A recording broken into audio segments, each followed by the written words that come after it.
શહેરના Udhna road number 3 ઉપર આવેલ એક ડાઇંગ મિલમાં મંગળવારની રોજ વહેલી સવારે આગ ફાટી નીકળતા જ ભાગદડ મચી ગઈ હતી। સુરતમાં ઉધના વિસ્તારમાં ઉદ્યોગનગર રોડ નંબર 3 પર શંકર ડાઇંગ મિલ આવેલી છે, જેમાં સવારે 6 વાગ્યાની આસપાસ આગ લાગવાનો કોલ ફાયર વિભાગને મળ્યો હતો। માન દરવાજા, ઉધના, ડુંબાલ એમ 3 ફાયર સ્ટેશનની 7 જેટલી ગાડીઓ ઘટના સ્થળ પર પહોંચી હતી। આગ સેન્ટ્રલ મશીનમાં લાગ્યા હોવાથી વિકરાળ સ્વરૂપ ધારણ કર્યું હતું, તો આગ બીજા માળ સુધી પહોંચી ગઈ હતી અને ફાયરના જવાનો દ્વારા સિમેન્ટના પતરા પર ઊભા રહી પાણીનો મારો ચલાવવામાં આવ્યો હતો। 1.5 કલાકની જહેમત બાદ આગ પર કાબુ મેળવવામાં ફાયર વિભાગને સફળતા મળી।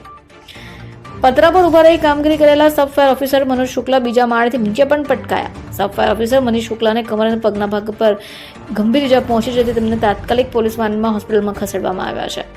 સ્થિતિ થોડી ગંભીર હોવાને કારણે આઈસીયુમાં પણ રાખવાની ફરજ પડી હોય, ત્યારબાદ તેમને વધુ સારવાર માટે ખાનગી હોસ્પિટલમાં ખસેડવામાં આવ્યા છે।